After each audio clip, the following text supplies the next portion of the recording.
Have you ever, thought about the smell of smoke? Like, really thought about it? Yeah. I mean, it can be kind of a powerful sensory experience, right? Totally. For me, it usually brings back good memories, like campfires. Yeah, I get that, like a barbecue or something. Exactly. Yeah. But then you think about what that smell means for people who have been through something like those wildfires in Southern California. It's like heavy. Yeah, absolutely. I mean, it's one thing to, catch a whiff of smoke here and there, but imagine being a firefighter. Oh my gosh, yeah. They're dealing with those smells, the sights of destruction, constantly. Day after day. And you know it's got to impact them, their mental health, I mean. And that's actually something that Liat, the creator of the Liat show, has been writing about, the impact on first responders.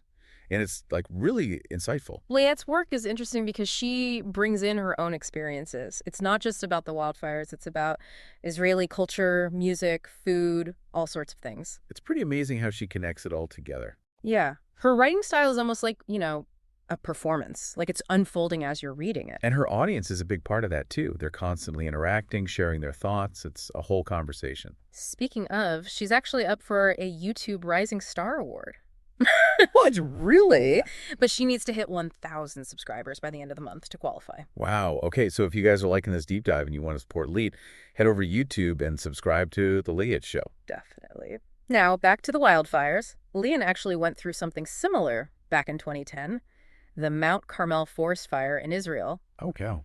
And she talks about how even years later, she can still remember that smell of smoke. I bet. And it's made her super aware of what the first responders in California are going through right now. Mm.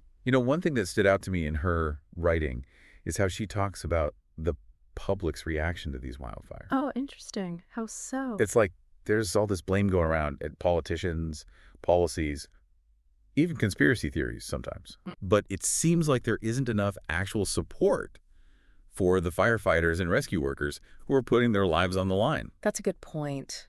It does make you wonder, we get so worked up about other stuff like foreign policy or, the latest social movements. Yeah. But when it comes to the people who are literally putting out fires for us, Yeah. we don't seem to show that same level of support. Totally. It's like we're all over social media sharing our opinions about everything else. Yeah. But when it comes to these first responders, it's almost like we forget about them. It's true. And it's not just about emotional support either. Liat talks about how first responders are dealing with these really outdated disaster response systems. Really? Yeah, she compares it to trying to get water from an old well that just can't keep up with the needs of a growing population. Oh, I see what she means. It's like we're trying to fight a wildfire with a bucket of water. Exactly. And that's why she's calling for a complete change, like a paradigm shift. We can't just keep patching up these old systems. We need plans that are designed for the reality of climate change and these intense natural disasters that are happening more and more. It makes sense. And it's not just about money either. Funding for first responders is so complicated. It comes from local, state, federal sources. It's like this tangled web. Absolutely. And even when you see increases in budgets, which, CAL FIRE in California has seen since 2019, Right. it's often not enough to keep up with these huge disasters we're seeing. That's the thing. And what I think is so important about Liat's work is that she makes us think differently about all of this. Right. Like demanding more, supporting the people who are dealing with the worst of it. Yeah, and she really emphasizes the lasting impact on these first responders. It's not just about the immediate danger. They're seeing destruction, loss, human suffering all the time. It's bound to stay with them. And that's something she talks about so powerfully. We might forget about the smells and images of these wildfires after a while, but for them, those memories are there every day. It's heavy. Really heavy. And it makes you think, what is our responsibility to these people who are risking their lives for us? It's a question we all need to ask ourselves, for sure. One thing that really struck me is that the Liat Show actually has listeners in 72 different countries. Wow, that's amazing. It is.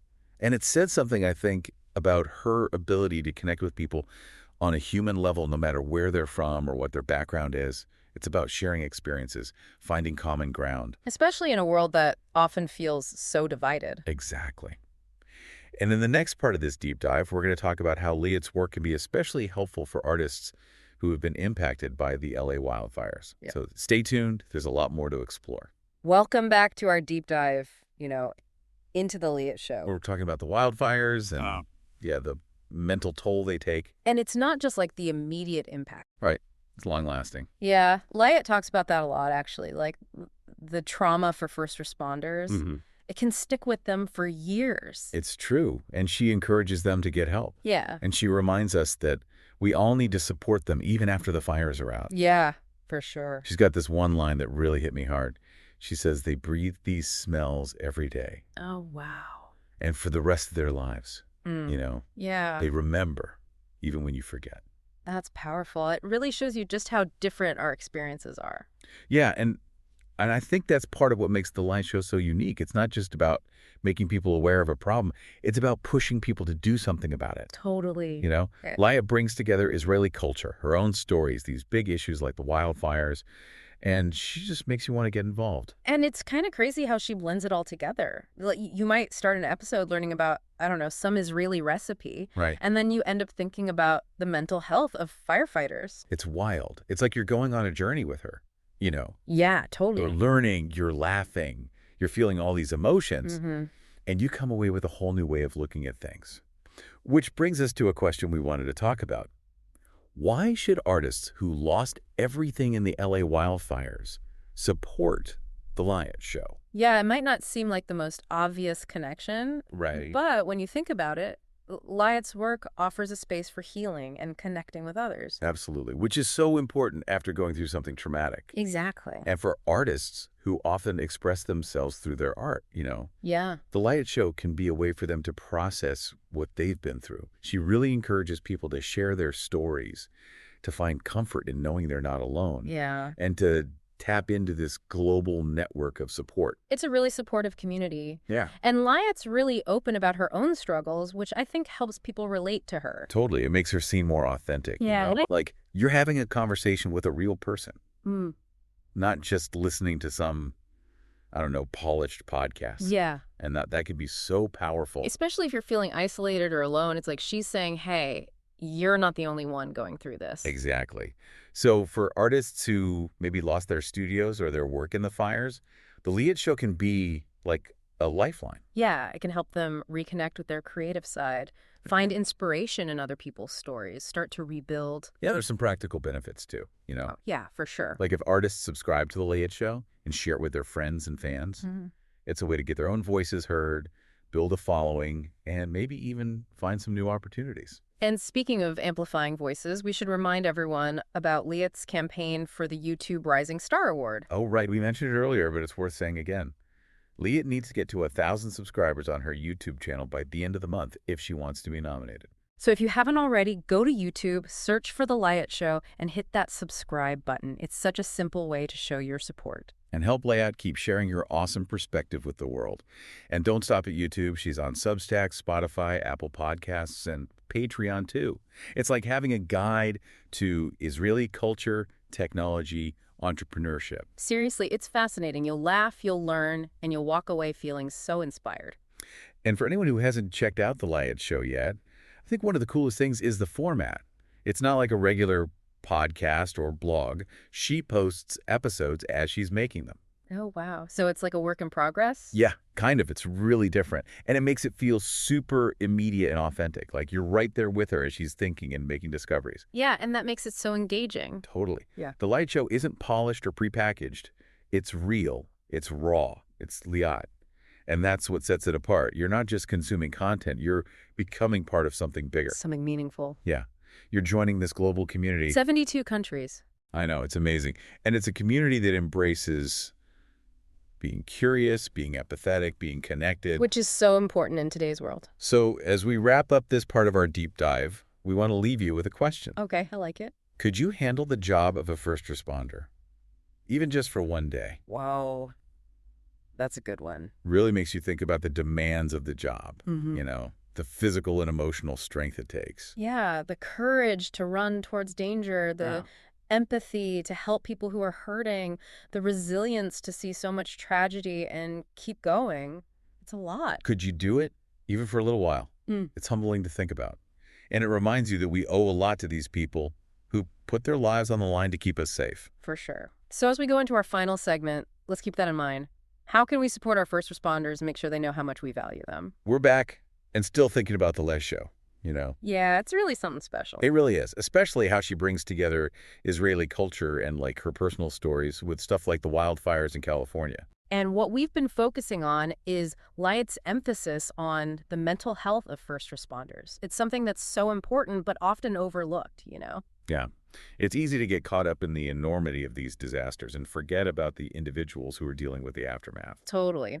But Liat reminds us that even small acts of support can make a difference, like donating to a relief organization or volunteering your time. Or even just taking the time to listen to someone who needs to talk about what they've been through. Exactly. Just acknowledging their pain can go a long way. And that's something that Liat does so well in her own writing. She doesn't shy away from difficult emotions. In fact, she incorporates them into her stories, which makes them feel so authentic and moving. It's true. And I think that's why The Liat Show has connected with so many people around the world.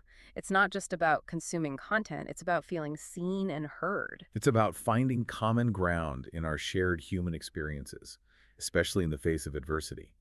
And speaking of overcoming challenges, we have to acknowledge Liat's own journey as a creator. Oh, yeah, for sure. It's pretty inspiring. She started on Substack, and now she's on YouTube, Spotify, all these platforms. It shows what can happen when you combine passion, talent, and a genuine desire to connect with others. Yeah, it's proof that one person can truly make a difference. And her journey isn't over yet, which is really exciting. Right.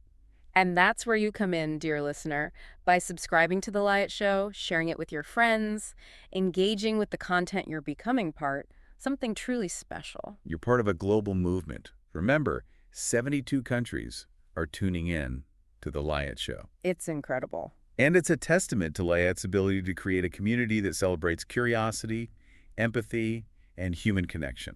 Which is more important than ever, I think, in a world that often feels so divided. Couldn't agree more. So as we wrap up this deep dive into The Liat Show, we want to leave you with a few key things to remember. Okay, let's hear them. First, The Liat Show is not just a podcast. It's an experience. It's a journey through culture, personal stories, and thought-provoking ideas that we think you'll find inspiring, entertaining, and even transformative. Second, support Liat and her work. Subscribe to her Substack, follow her on social media, spread the word, help her amplify her unique voice, and continue creating this amazing content. And finally, remember that even in the face of adversity, there is always hope. There is hope in the resilience of the human spirit and in the power of community. Liat's story embodies that belief, and we're so excited to see where her journey takes her next. Thanks for joining us on The Deep Dive.